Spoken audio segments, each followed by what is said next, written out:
And why is that woe to us? Because you people and 62 million other Americans are listening to me right now. Because less than 3% of you people read books. Because less than 15% of you read newspapers. Because the only truth you know is what you get over this tube.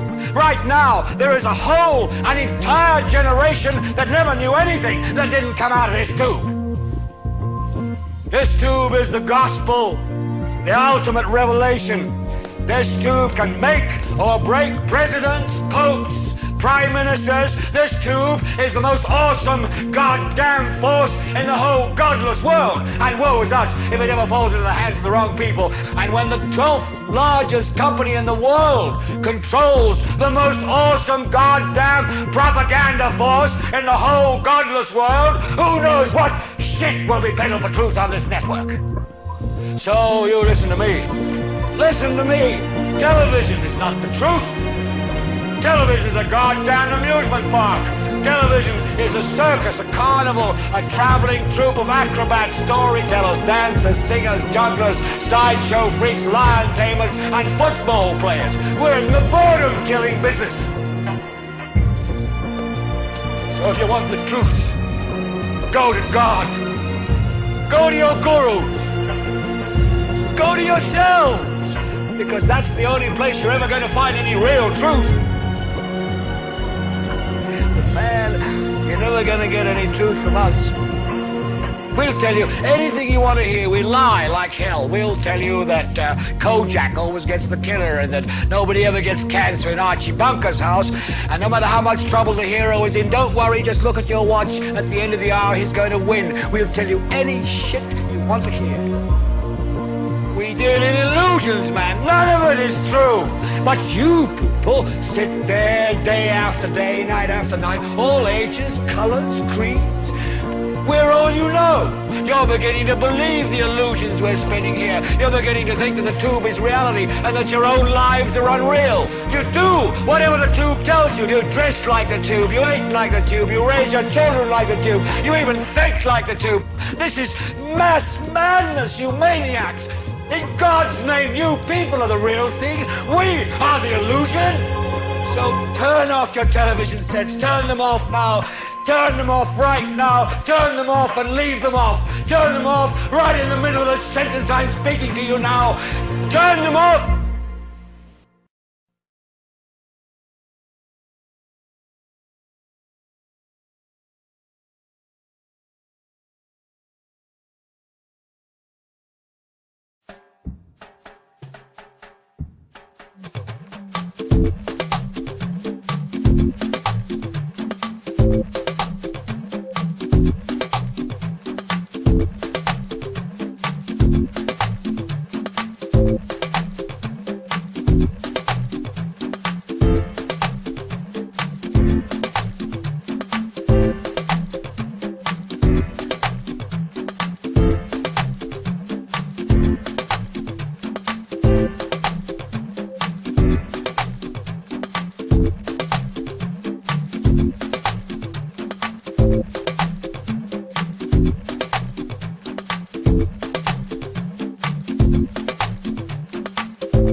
Military programs that enhance security and stability on the continent. AFRICOM is the creation of the Bush administration, Donald Rumsfeld to be exact, to expand the power, the outreach, the resources of the Department of Defense at a time really when the continent needs development, needs housing, needs healthcare, needs education, those core building blocks of healthy societies. The U.S. responds really with arms, with military training, with equipment and other military hardware. This, however, is not necessarily new.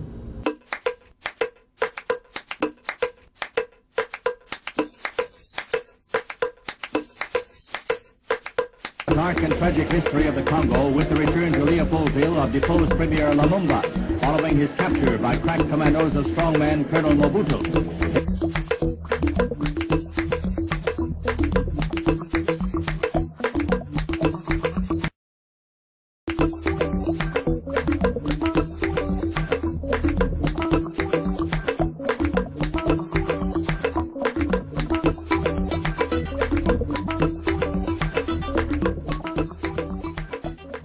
So what we see now is a repeat of that Cold War experience, really, with the U.S. arming and equipping militaries, essentially putting forward a military fist, but covering it up with the velvet glove of humanitarianism and development.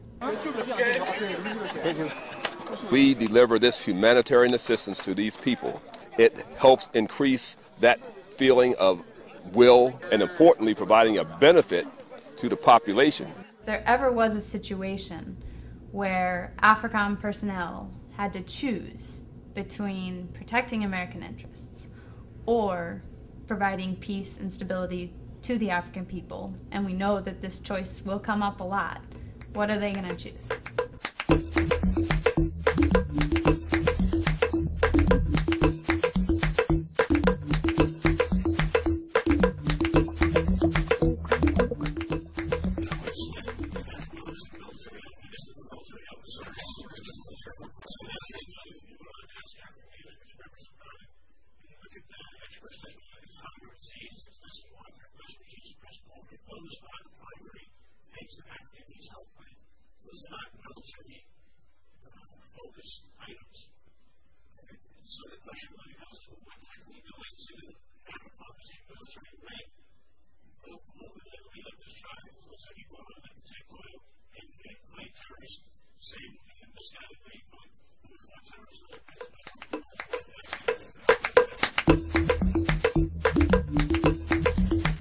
First, it's controlling oil.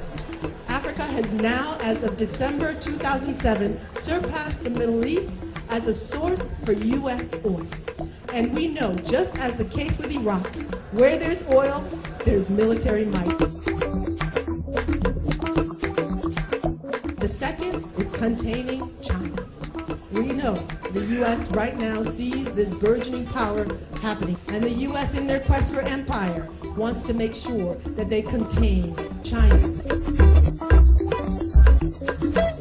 And the third issue is the so-called war on terrorism. The United States retaliates for the bombing of its embassies. Cruise missiles are launched against suspected militant bases in Sudan and Afghanistan. The government has denounced the attacks on what it has said was a civilian pharmaceuticals factory. And breaking news this hour, one of the FBI's most wanted terrorists targeted in a U.S. airstrike in Somalia. News agency reports are already saying that civilians on the ground died in this U.S. military strike. Africa Command is here and helping our partner nations to be more capable in providing for your own security. My security as a citizen in Africa does not rest on a program that is developed in Washington or or The Hague or London. It actually rests on, first and foremost, my government's capacity to be able to meet my basic fundamental needs. The response coming from the majority of countries in Africa is actually quite positive. Is it not true that there are countries that have publicly come out and said no? No, I'm sorry, there have been countries that have publicly come out and said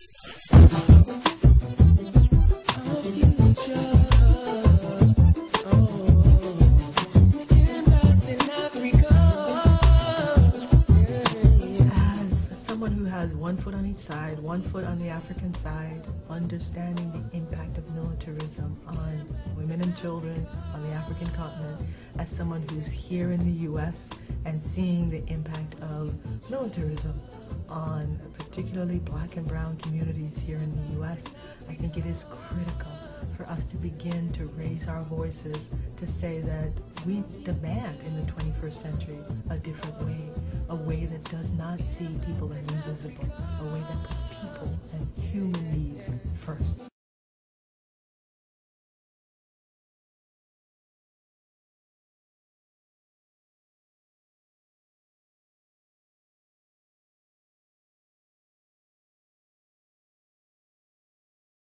In the early 20th century, Britain's World War II Prime Minister Winston Churchill paid a visit to Uganda, and he was so overcome by the natural beauty and resources of the country that he dubbed it the Pearl of Africa. Today in Uganda, you'll find that statement is still true. The country has some of the world's richest mineral and agricultural resources. Over 1,073 bird species and half the world's rare mountain gorillas reside here. Uganda is Africa's largest exporter of Robusta coffee. Not to mention, it is in fact the source of the Nile River. And now Uganda is finally starting to exploit its vast crude oil resources, something which due to political instability and lack of infrastructure was not possible before. There are 4 major exploratory companies in the industry. The largest is Irish company Tullow Oil. They've discovered the most oil so far, but it's still early days. Yeah, we've discovered around about 600 million barrels of resources. That's barrels of oil we think we can produce from the ground. We think there's over 1 billion barrels here in Uganda, and that's sizable. You're given that Uganda produces or needs about 11,000 barrels of oil a day here. Only exploiting Uganda's oil now is seen by many as a blessing rather than a curse. I think we've been very lucky. We neither exploited our petroleum or our minerals in the past when we had absolutely no capacity to manage them.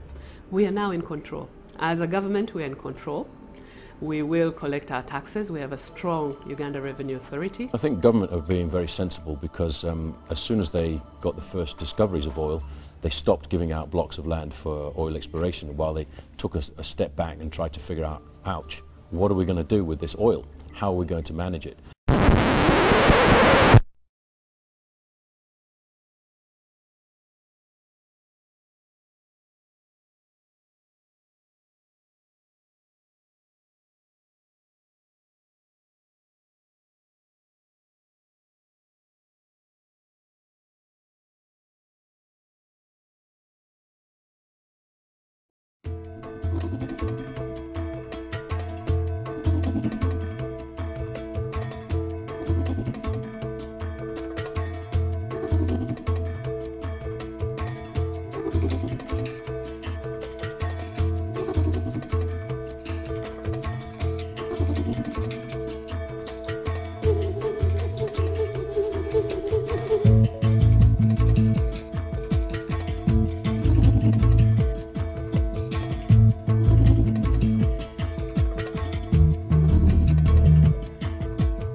is a predictable consequence of our meddling in the affairs of others. It has nothing to do with us being free and prosperous.